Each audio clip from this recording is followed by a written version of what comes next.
तो दोस्तों Afcon infrastructure limited ने अपने Q2 के नंबर को डिस्क्लोज कर दिया। देखते हैं क्या है Q2 के नंबर के अंदर, क्योंकि इसी महीने में देखें तो कंपनी का आईपीओ आपको लिस्ट होता हुआ देखने को मिला। तो आईपीओ की कुछ डिटेल जो है आपके सामने आ चुकी होंगी।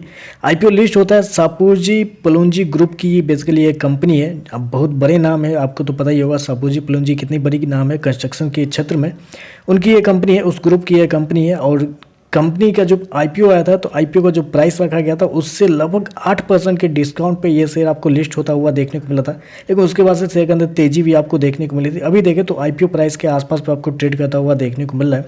चलिए कंपनी के नंबर देख लेते हैं। डाटा क्रॉस में तो देखिए पिछले क्वार्टर में कंपनी ने 3,154 करोड़ के आसपास का रेवेन्यू जनरेट किया था ऑपरेशन के थ्रू। पिछले साल देखें तो 3,333 करोड़, जबकि अभी देखें तो गिर के 2,959 करोड़ कंपनी का जो रेवेन्यू है वो आपको जाता हुआ देखने को मिल रहा है। तो साल साल देखें तो साल साल कंपनी के रेवेन्यू के अंदर गिरावट आपको देखने को मिल रही है। लगभग बोल सकते हैं आप 11 से 12% के आसपास की गिरावट है कंपनी के रेवेन्यू के अंदर साल साल। वहीं अगर क्वार्टरली बेस पे जाते हैं तो क्वार्टरली बेस पे भी कंपनी के रेवेन्यू के अंदर गिरावट आपको देखने वहाँ देखें तो लगभग बोल सकते हैं 6 से 7% के आसपास की गिरावट आपको देखने को मिल रही है।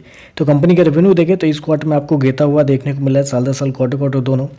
खर्चे की बात करते हैं तो देखिए पिछले क्वार्टर में 3,078 करोड़ खर्च किए थे, पिछले साल 3,273 करोड़, जबकि अभी देखें तो कंपनी खर्चे 2,898 करोड़ के आसपास आपको देखने को मिले। तो खर्चे देखें तो खर्चे ठीक है, खर्चे कंट्रोल में आपको देखने को मिल रहे हैं इस क्वार्टर में। चलिए कंपनी का नेट प्रॉफिट क्या निकलता है वो देखते हैं।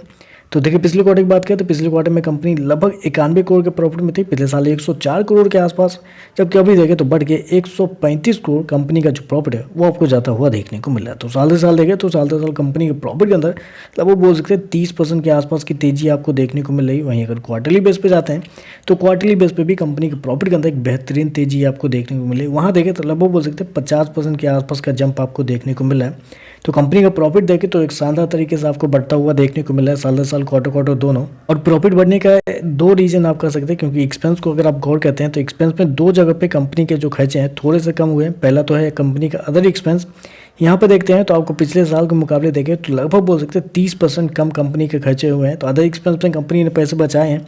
और दूसरा है कंपनी का कॉस्ट ऑफ कंस्ट्रक्शन। यहाँ पे देखें तो कंपनी का जो खर्चा है पिछले साल आप पिछले क्वार्टर के मुकाबले बहुत कम आपको देखने को मिला है, जिसकी वजह से कंपनी के एक्सपेंस कम है। ये दोनों जगह पे कंपनी ने पैसे थोड़े बचाए हैं, जिसकी वजह से कंपनी का एक्सपेंस कम देखने को मिल रहा है। एक्सपेंस कम होने की वजह से कंपनी का प्रॉफिट आपको बढ़ता हुआ देखने को मिल रहा है। ईपीएस की बात करें पिछले क्वार्टर में 2 रुपये 70 पैसे, पिछले साल 3 रुपये 6 पैसे, अभी देखें तो 3 रुपये 97 पैसे के आसपास आपको देखने को मिला। तो ओवरऑल अगर नंबर को मैं समराइज करूँ तो देखिए रेवेन्यू वाइज कंपनी के नंबर कमजोर है, प्रॉफिट में कंपनी ने अच्छे नंबर दिए हैं, लेकिन बेसिकली जिस ग्रुप की ये कंपनी है तो वैसे इस ग्रुप वाली कंपनी के साथ प्रॉब्लम यही आती है कि इनके जो रेवेन्यू है उन पे मार्केट का उम्मीद रहता है कि हर क्वार्टर बेहतर से बेहतर होते जाए। यहाँ पे देखें तो कंपनी का रेवेन्यू आपको साल दर साल, क्वार्टर गिरता हुआ देखने को मिला है, जो कि थोड़ा सा निगेटिव है।